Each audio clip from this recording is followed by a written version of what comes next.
साथीहरु म चाहिँ अब कर्कलोको तरकारी बनाउँदैछु। यहाँ मैले यो सिन्की पनि भिजाएको छु, सिन्की पनि हाल्ने।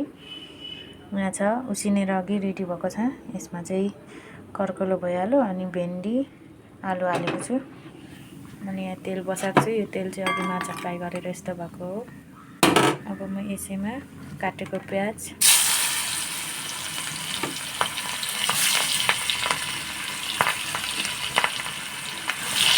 यो खोर्सानी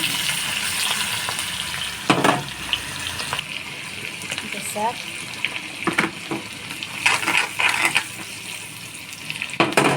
मसला पनि पिस्दैछु। मसला खोर्सानी अनि जिरा लसुन हालेको मानेको। तपाईँहरूले आफ्नो स्वाद अनुसार राख्न सक्नुहुन्छ।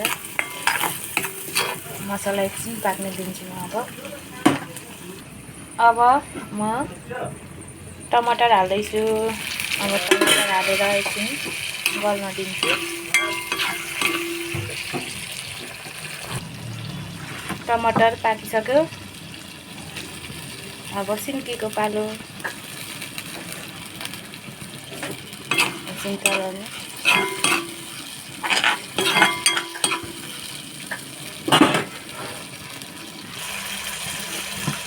अब चाहिँ म यहाँ कर्कलो हाल्छु। पाकिसक्यो त अब मिक्स गरिदिन्छु।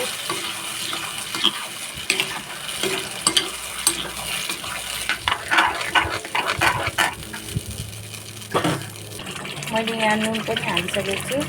अब म हाल्दैछु अमिलो। सिन्की हाल्दैछ त्यसै पनि अमिलो हुन्छ। त्यही पनि यसो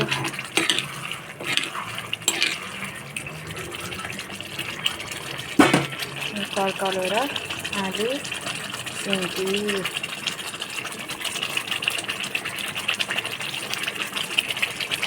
यहाँ मैले सिद्राको अचार पनि बनाएको छु। अब म यहाँ प्याज हाल्छु।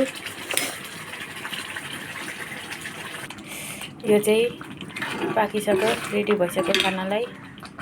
यसरी नै बनाएर खानुहोला तपाईँहरू पनि। कर्कलो स्वास्थ्यको लागि एकदम राम्रो।